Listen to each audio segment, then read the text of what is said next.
You start off with a girl with fire in her blood and you gotta follow your instincts.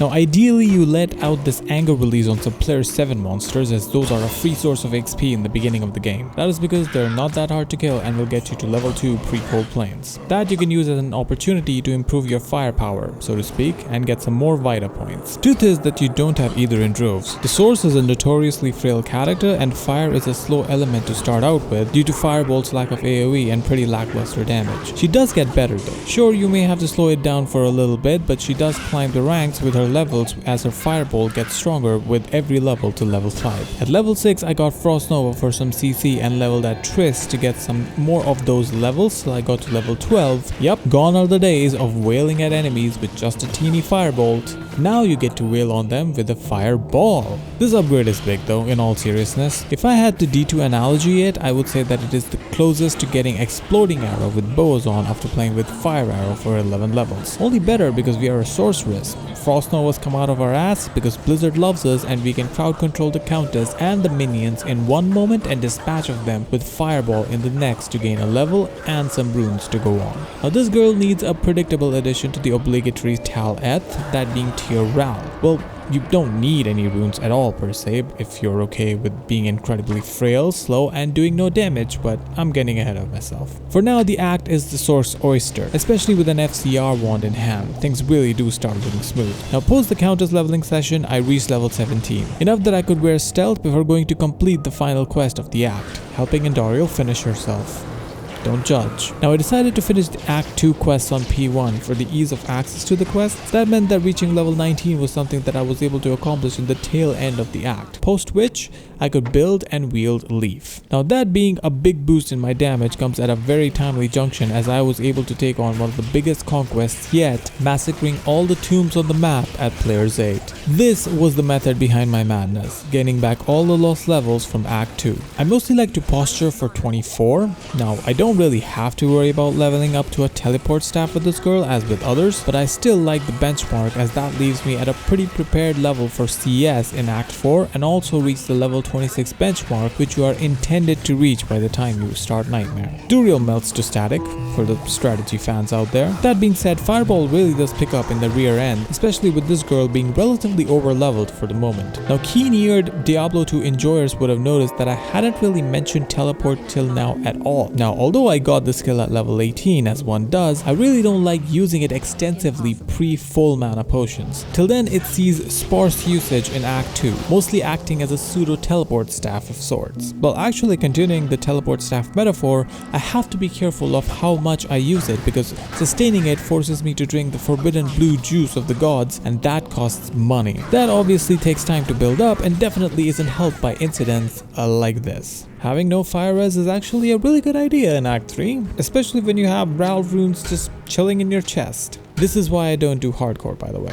Now I didn't level much in Act 3 on account of being over leveled since entering the place, but I did reach level 25 in the sewers and put a point into Fireball. That's the whole build, by the way, at least up to the point where it can actually kill things, but I'm getting ahead of myself. For now, damage is more than enough to finish off whatever is left of Mephisto after the static chip down. Now Act 4 is the first act where you get potions that can sustain your teleport at 45 FCR if you choose to drink them indiscriminately. It is also the first act since early Act 1 that makes her look a bit weak? I guess that's not entirely fair. Normal Infector is a tanky guy, and using her entire tool belt of Frost Nova, Static and Fireball, she does dispatch of him effectively. Just a bit of a far cry from destroying boss packs with one Fireball explosion, something that she was able to pull off in acts since the leveling spree. Not to mention the fire immunes. I wonder if someone predicted this beforehand. Now I could have gone all strong and independent on him and tried to kill him using Static and Frost Nova, but as a certified Indian citizen, I believe in the power of outsourcing. Well, no amount of call center support was going to save me from normal Diablo. He is brutal. The fundamental problem was also that due to my single point in Static, I was incentivized to stand pretty close to him to hack away at the bulk of his HP, which I could finish off using Fireball at a safe distance at the tail end. I reached level 26 after clearing the Shank pack, almost dying to him because of some more close range shenanigans. What this meant as a whole though was that my leveling route had been working pretty effectively en route to Nightmare. The next place place I leveled at was the Ancients. Now I started by staticking one of the brothers and then proceeded to run and gun, turning back and fireballing at any instance that I could. Now the decision to static Korlik is questionable. Talik can be considered the mathematically better target due to the higher fire resistance, but Korlik is pretty fat himself. I regret nothing. With a clean and open heart, I entered the throne and kinda got destroyed by waves 4 and 5. Well, wave 4 I was able to overcome, but seeing the struggle that I had to go through, I decided against even engaging with the dragons, simply showing them the way out of the throne. Next up, I showed the door out to normal Bale. Goodbye, lil bro. See you next season. Poised to start Nightmare, I turned the other cheek to my resistances and started blasting. That is because the solution to my resistance problem lies in Nightmare itself. No points for guessing, it's the Countess Tower. Now with some rudimentary farming, I ended up with the following gear. Spirit Sword, pretty standard. The 27 FCR isn't really much of a hindrance at the moment, so I'm not grumbling too much. Especially since I found the base of this while Countess farming, sockets and all. It was so incredible that I even clipped it. You're welcome. Helmet is lower to make up some of that lightning resistance with +1 to skills. Shield makes up more of that res with Ancient's Pledge in a kite shield for 0 movement speed penalty. Stealth is a must need because the FCR, FHR and faster run walk are 3 stats that benefit this girl more than any other. In that vein, my jewelry is FCR focused as well, taking me to the 72 FCR in total. Now that might sound annoying since the breakpoint is 63, but frankly I have not found better jewelry than this, so I'm happy with the FCR situation for the moment. What I wasn't happy with was the fire damage. Thus I spec'd to a Hydra orb setup, just without the Hydra part. Look man, cold is good in this game, okay? Don't blame me. Now I did leave some points spare in case I wanted to do the morally just thing and put them in the fire tree, but I eventually just dumped them into the ice bowl for more fire damage. Still, even without, just orb and cold mastery form a damn good offensive line. So the plan is cold in Nightmare and then go back and accent it with fire in Hell. I think this will be the most enjoyable manner to play this build. And would you have guessed it, Frozen Orb absolutely slays. Now my Countess exploits had netted me a good amount of XP, which meant that I was able to reach level 39 before reaching Andariel, indulging in higher points of cold mastery from the skill points I had left over. Now the way that you kill bosses with this girl is by using this trick. Cast an orb and teleport directly in that direction. That makes the monster basically walk through the orb, making it explode directly inside them, which does the max amount of damage. Now I had to take down Andy a second time due to the quest unlock shenanigans, and she dropped me Saigon's boots that second time, something I will keep as a good source of 20 faster run walk and 40 cold res, if the need ever arises. Now Act 2 was going well, and here you can see my resolve break, from a man of character to one who just lusts for the max amount of power. I put the points I had remaining into Ice Bolt. Now the tombs became another blockbuster training ground for me this difficulty around as well. I entered at level 44 and left 10 levels higher at 54, putting me quite on track to leave Nightmare above level 60, which is all you really need unless you have a specific piece of chase gear you want to level to. I had no such requirements, and thus I took down Duriel and Mephisto in quick succession, gaining only a level between the 2 boss fights. Now what I had been doing when I had got those levels is investing in synergies of orb. That is because cold mastery has hard diminishing returns past negative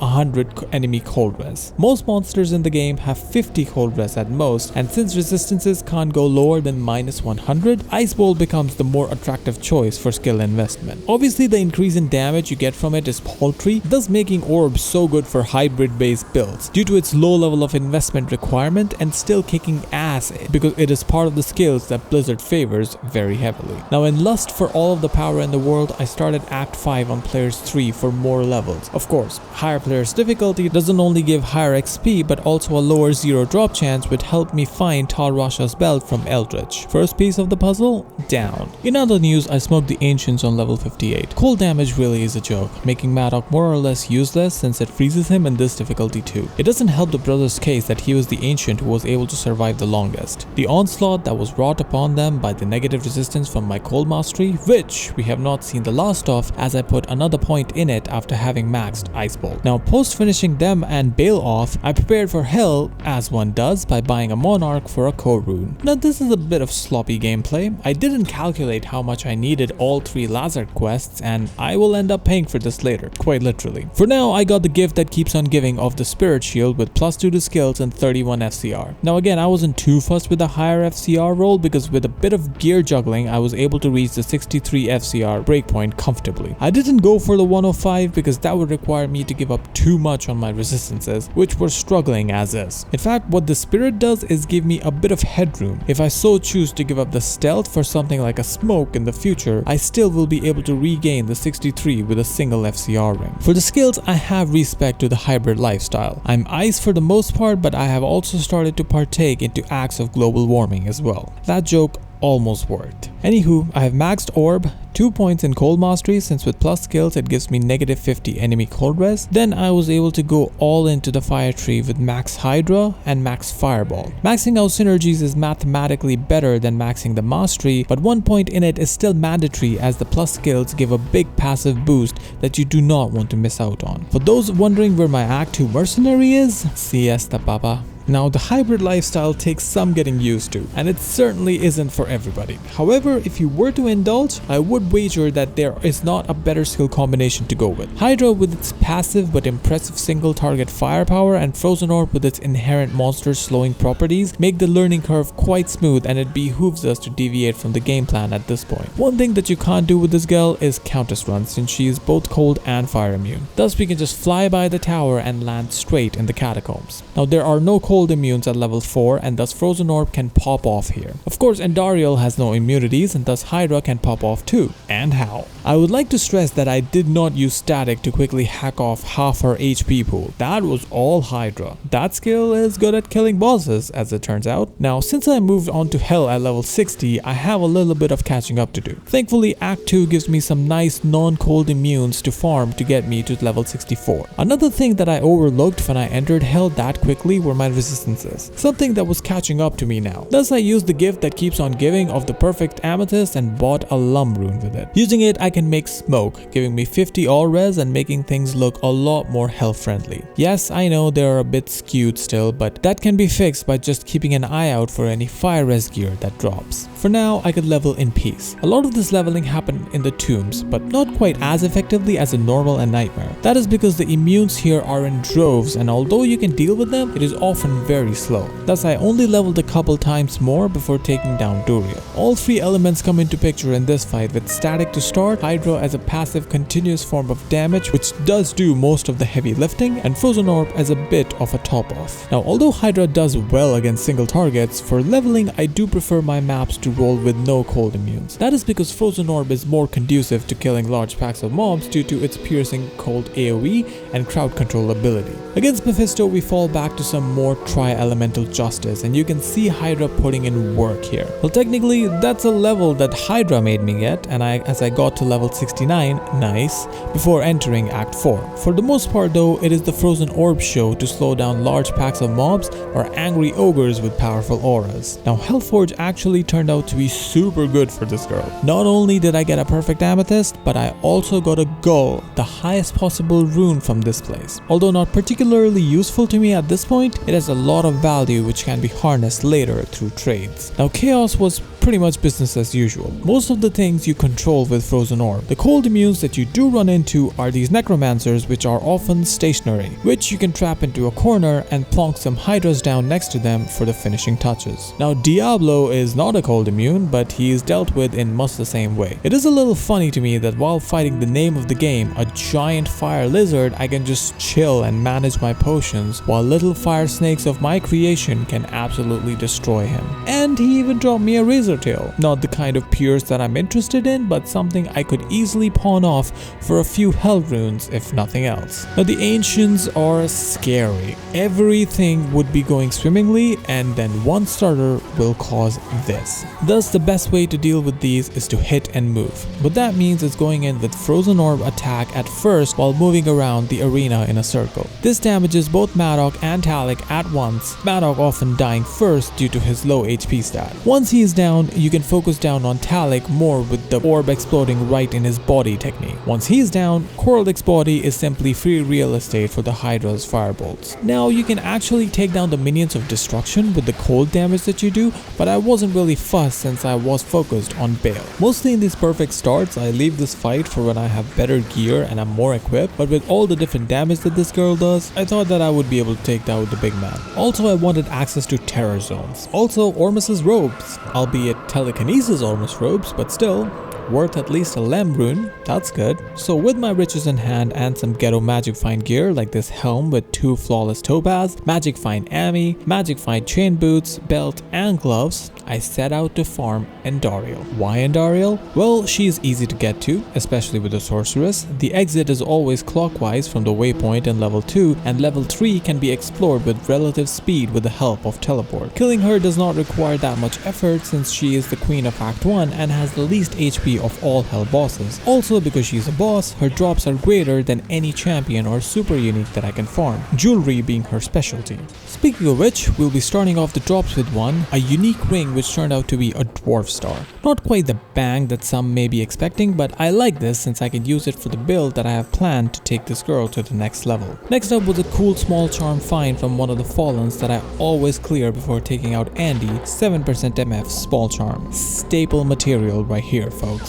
Next, I found a piece of equipment that I was too poor to buy in the campaign. Due to inflation and the perfect amethyst bubble burst, mana potion prices had me barely scraping by while clearing health, so it is a great relief to find this rare wand with lower rest charges. Not something I need while farming, but something I will definitely need to reach my ultimate form. Now, one thing that you are sure to collect while farming Andariel is a plethora of Essence of Sufferings. These can be exchanged for other essences, mostly at high prices, but that doesn't really matter since you will have so many in only a few hundred runs. All the pieces matter, boys, and speaking of pieces, I got the second of the Tal set with Tal's helmet next. 2 of the easier pieces down, not something that I will be putting on though, at least not yet. Next up, I found something that I will be putting on right away and using it because it is best in slot gear, Mage Fists. Speaking of best in slot, a Smiter Paladin might consider this to be it, especially since this Thunder Gods had 200% ED. Quite literally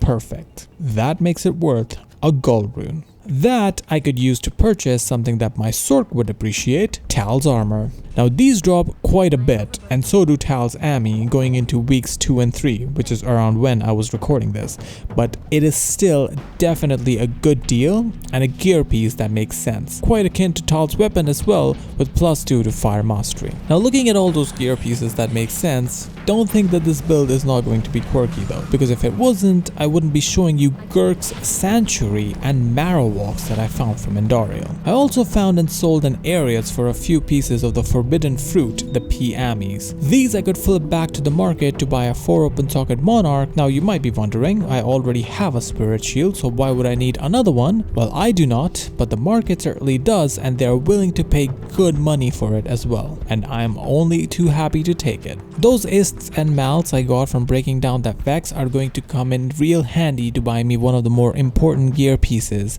Facets. Now you can see that I went for 5 3s because they are relatively inexpensive and the negative res is way more impactful than the plus damage. That is because not only are we removing all immunities from monsters with this Fire Sunder that we found from Andariel, but also the plus damage just gets added to the plus percentage damage that you get from Fire Mastery, thus doesn't really add up, providing that much percent increase as much as it promises on the face value. Next up, I found this really good Geats. 38 MF is in demand on the market because it is a cheap and easy way to get some additional magic find on any character, and that's good for me since I can use it to make some more money. Yet again, the breaking up of the Vex into some Ists was the most fruitful route to go because you can buy a lot with these, and I think you can see where this whole video is going now. Just gotta get ourselves a few finishing pieces, starting with an Annihilus for some perfect amethysts, something which is guaranteed to send the YouTube comment section into absolute meltdown. Oh, by the way, while you're down there casting shade at these trades, why not hit the subscribe button on the way up?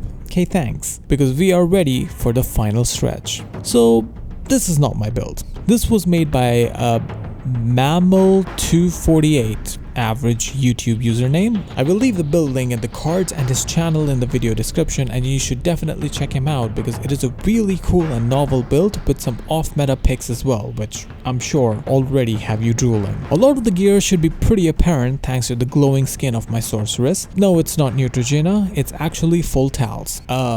Best set ever? I think yeah, and by a long margin too. Not because it gives stats that the other sets don't, but because these stats are exactly what a sorceress wants. +3 skills, faster hit recovery, straight life, all resistances, magic find, and then even the gear specific stuff is great. The 15 negative enemy fire resistance on the weapon is super important as discussed before with the facets. Speaking of, my facets have gone into the 3 socketable tals pieces and they are all -5 +3, giving me an additional -15 fire pierce. I had to buy an additional socket quest for an Istrune to make that happen, but I think it is totally worth it, especially since we are about to deal with some high health, high resistance monsters. So the facets go in the weapon, the helm and the armor. Then the belt and the ami are there to complete the set, and then we have something that is wholly not related to the sorceress, Gurk Sanctuary. Actually, this has been made related to the sorceress by the community, especially if you are into hardcore. You may have heard of the Immortal Blizzard Source. They often use this shield because of its high resistances, damage reduced, magic damage reduced, and the extra blocking stats that it offers. Now with this, it does behoove us to go for max block, and I have done that. Do I think that it is worth it?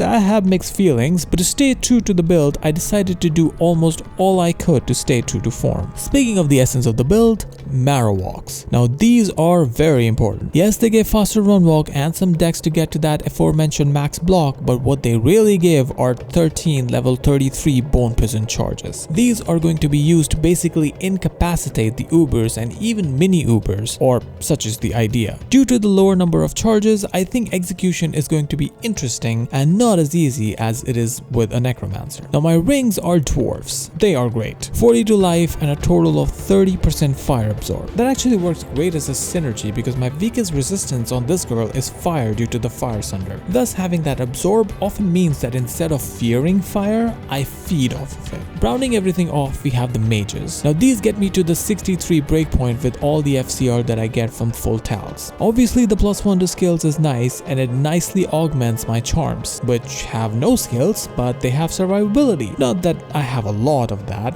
I think I have been net unlucky in terms of finding regular resistance charms with life and mana and all those mods that you really want for an Uber fight, but I didn't really want to spend any money on those or fire skillers or, well, a source torch. Yeah, those are expensive. Necro torches with decent stats and resistances though, you can get these for a few PMEs and they really round out the numbers in the stat screen a bit. Now these will get better with Fate from Tretch, but the highlights are 75% block, 1 point in warmth, 1 in frozen armor, 1 in static, telekinesis and teleport, and then for the fire skills it is straight down with max firebolt, fireball, meteor and fire mastery. I really wanted to spec Hydra because they've been my homies since the start of Hell, but I went against my better judgment and just stuck to the original build. One other thing that is really important for the build is the lower res wand that we found earlier. One other important thing is the Merc, as he is wearing the treachery we are going to borrow to cast Fade before the fights. But he is the standard Insight, Prayer and Cure Merc, and I don't expect him to survive for 0.5 seconds during the fights, but that's okay. What's most important is how we do in the fights. Now Ijwal to start was doing a lot more damage to me than I was anticipating. Now I did say that I was staying true to the build, but the guy in the video had BO support and a much higher level Sork, which did make his easy fight look much cleaner than this. For me, I had to use Bone Prison to trap him and then go at him with Meteor and Fireball after our lower res proc.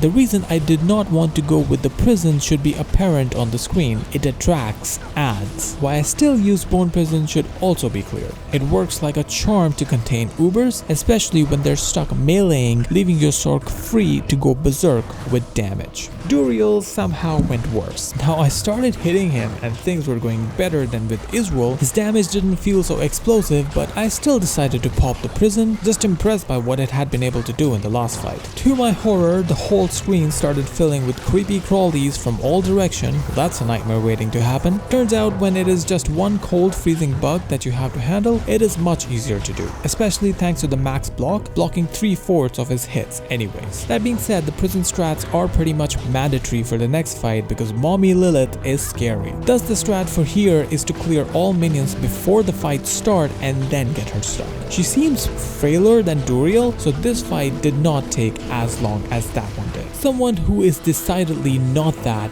is Bale. That man is fat. Knowing that information prior to the fight, I decided to start off by actually being a good sorceress player and using static. Definitely recommend that because not having to deal with 50% of the monster's HP is actually a good thing. What is also a good thing is the fact that Meteor leaves an eternal fire patch behind, which sorta acts like open wounds, only better. Thus even when Bale, who is fire immune without the Sunder, was not lower resisted, was not able to heal out of my fire damage. So yes, I do kinda miss Hydra for its single target damage, but Meteor has been a very valuable addition to the arsenal. Now, Mephisto. Yeah, this was a train wreck. So it started off seemingly really well. Mephisto, quite like Lilith, is the scariest of a trio but also the most frail and thus dies quickly, but not quickly enough. His scariness overcame his frailness and the man was actually able to break out of his prison. Now this was not supposed to happen. The guy in the original guide even describes this and said you need to put the prison directly on him, otherwise he will keep casting skeletons, lightning bolts and other stuff that does way more damage than just his melee attack and thus will break through any bone prison you build around him. I wasn't really able to get the hang of it, so I just took a break and took down Diablo. Yeah, whatever. Easy peasy. Name of the game, my ass. This guy though, yeah. Bane of my existence. Finally, I did bring him down, but I don't think I was really able to get the prison aim down even till the end. Let me know in the comments if you have any tips or tricks to do this better, or if this really just was a skill issue, but oh well. 1915 Paladin. Not quite the 2020 from last time, but you know what? I like this one better. It will go for a fair amount, but won't make us insanely rich, which means we're gonna have to do that in a separate video. Thanks for watching, yours truly, with love.